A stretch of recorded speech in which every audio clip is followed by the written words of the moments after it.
Bonjour à tous et bienvenue dans un nouvel épisode de la Pause Tech. À l'heure où on achète les drones à l'étranger, où on a plein de marques différentes, se pose la question du service après-vente, le SAV. Alors qu'est-ce que vaut le SAV de DJI? Eh ben on l'a testé pour vous. Pourquoi? Eh ben tout simplement parce qu'on a pété du matos. Allez, on parle tout de suite de ça. Tu crois qu'ils sont abonnés, Mathis? Ils sont abonnés, hein? Oui, ils sont abonnés. Allez, générique!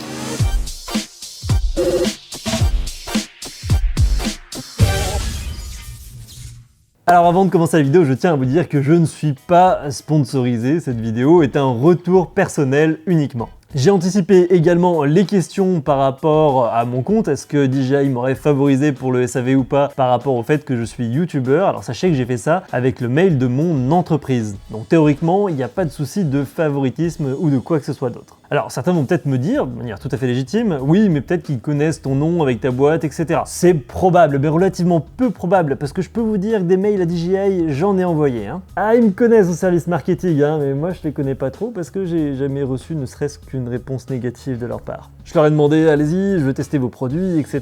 Et c'en est limite humiliant, j'ai pas une seule réponse quoi. Donc je crois pas du tout que ce test soit biaisé d'un quelconque compte youtubeur ou quoi que ce soit. Également pour précision, je ne suis pas membre de DJI Select qui promet entre autres parmi son offre de service, vous pouvez retrouver la vidéo ici, d'avoir un support prioritaire pour le SAV. Alors avant de parler du SAV en lui-même, j'aimerais parler de fiabilité produit. Sachez que moi j'ai toujours acheté chez DJI, en formation j'ai 8 Mavic Mini, j'ai des Mavic 2 Pro, Mavic 2 Zoom, 2 Pro à nouveau, Mavic Enterprise, Mavic Air 2, Matrice 210, DJI Tello, donc bon, j'ai pas mal de matériel DJI et déjà le premier sentiment que je peux avoir par rapport à la matériel, c'est qu'on les a vraiment utilisés de manière très intensive et je suis extrêmement surpris de la robustesse de leur matériel. On fait pas mal de formations avec notre école de formation ProDroner pour devenir pilote professionnel du drone, rejoignez-nous. Et avec des personnes qui sont débutantes, qui n'ont pas forcément l'habitude de voir le matériel en main, et ben le matériel n'a jamais bronché, j'ai jamais eu de gros soucis avec des personnes qui pouvaient par exemple forcer un petit peu sur la nacelle, sur les coques de protection, etc. Autre élément, les nacelles vont toujours bien, ça filme toujours bien, et les drones que j'utilise en formation sont les drones que j'utilise en presta. Donc d'un point de vue fiabilité, avec un recul de 5 années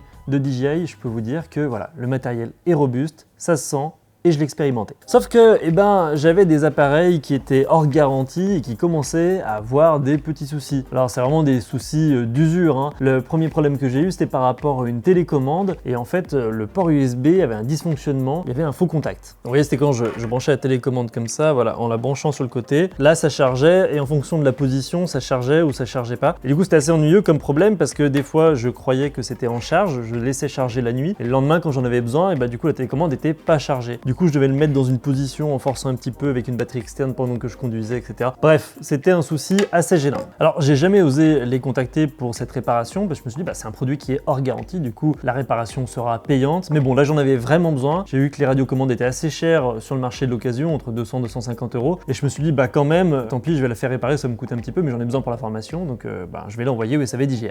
D'ailleurs, je fais une petite parenthèse avant d'aller plus loin dans l'histoire. Lorsque vous enlevez vos ports USB sur les appareils, mettez-les bien droit et retirez-les bien droit. Quand je vois des gens qui les enlèvent en faisant ça là, sur les côtés là, ça fait comme, vous savez, des ongles sur un tableau noir.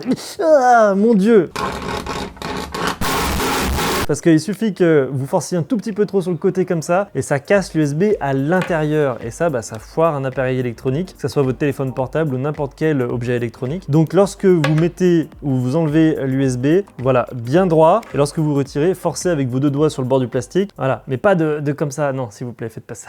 Donc du coup, j'ai contacté le chat DJI sur leur site internet en leur exposant mon problème. Ils m'ont dit, on va envoyer la télécommande en réparation. Il y a l'adresse qui s'affichait, donc du coup, je suis allé à la poste, j'ai envoyé ça à l'adresse en question à mes frais. Et là, première surprise, en fait, j'ai pas suffisamment attendu parce qu'ils vous offrent le colis UPS. Donc du coup, 2 jours après, j'ai reçu une étiquette de retour à emmener dans un point relais pour pouvoir envoyer gratuitement la radiocommande en réparation. Donc ça, c'est déjà un bon premier point. Et là, je reçois un mail de prise en charge, d'arrivée du colis, etc. Et le mail de DJI m'a dit « Ok, on le prend en charge ». Donc je suis là genre « Ok, on prend en charge Ok, on le prend en charge, enfin, ça va me coûter combien? Non, non, pour un matériel acheté et bien utilisé depuis 2018, ils me l'ont pris en charge gratuitement. Ils ont même pas posé la question, est-ce que c'est hors garantie ou pas? Non, ils me l'ont changé. Et j'étais étonné de voir ce mail, donc je me suis dit, bah, est-ce que je vais vraiment recevoir la radiocommande réparée? Alors le colis, je l'ai envoyé le 7 août et j'ai reçu le colis le 19 août. Donc ça a pris 12 jours entre le moment où je l'ai posé dans un point relais et le moment où j'ai reçu le nouveau colis. Et là, je reçois le colis, j'ouvre le colis et une radiocommande neuve.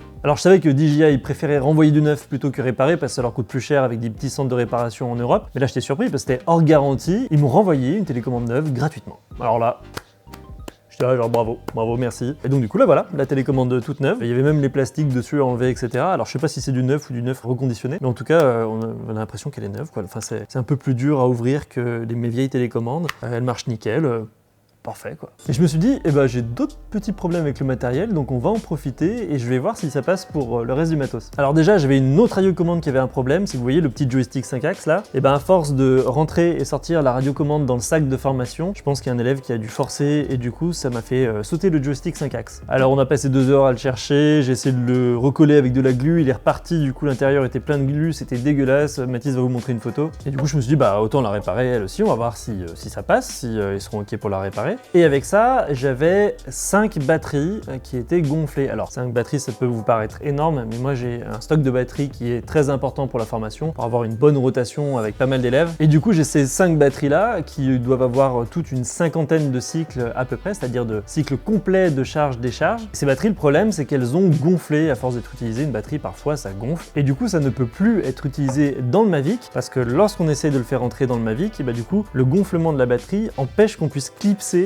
la batterie dans le drone comme ça. Donc ça peut être dangereux parce que si la batterie commence à gonfler et ça commence à forcer, la batterie pourrait tout à fait partir pendant le vol. Sauf que là on pouvait même plus les enfoncer, on pouvait même plus clipser au fond de l'appareil. Les batteries étaient toutes hors garantie et en plus c'était des batteries. S'il y a bien un truc que les fournisseurs ne garantissent pas dans leurs appareils, ce sont les batteries. Parce qu'il suffit d'une fois que vous chargiez mal une batterie, que vous la tiriez trop à vers 5% par exemple, ça va flinguer la batterie du premier coup. Pareil, petit chat DJI sur leur site, ils m'ont dit ok, vous pouvez nous envoyer le matériel. Cette fois j'ai attendu l'étiquette UPS, donc je l'ai fait passer en relais colis gratuitement, donc j'ai rien payé du début à la fin. Et là je reçois un mail, prise en charge acceptée. Je dis, oh, encore? Non quand même.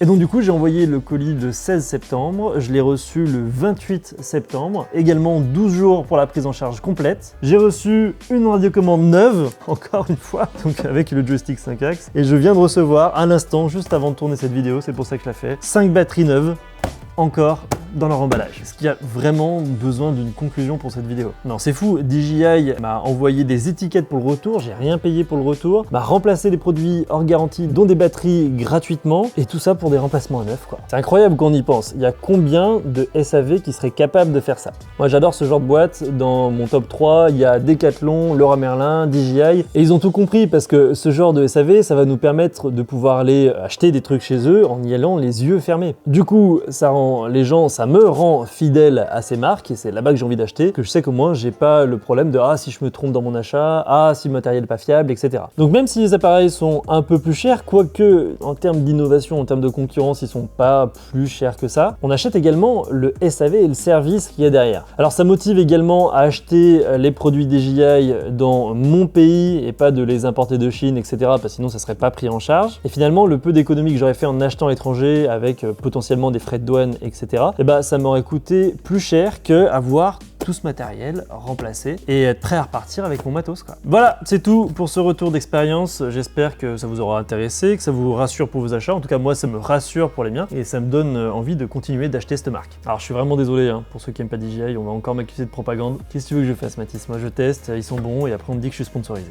Allez, prenez soin de vous, prenez soin de vos drones et je vous souhaite de très bons vols. Salut!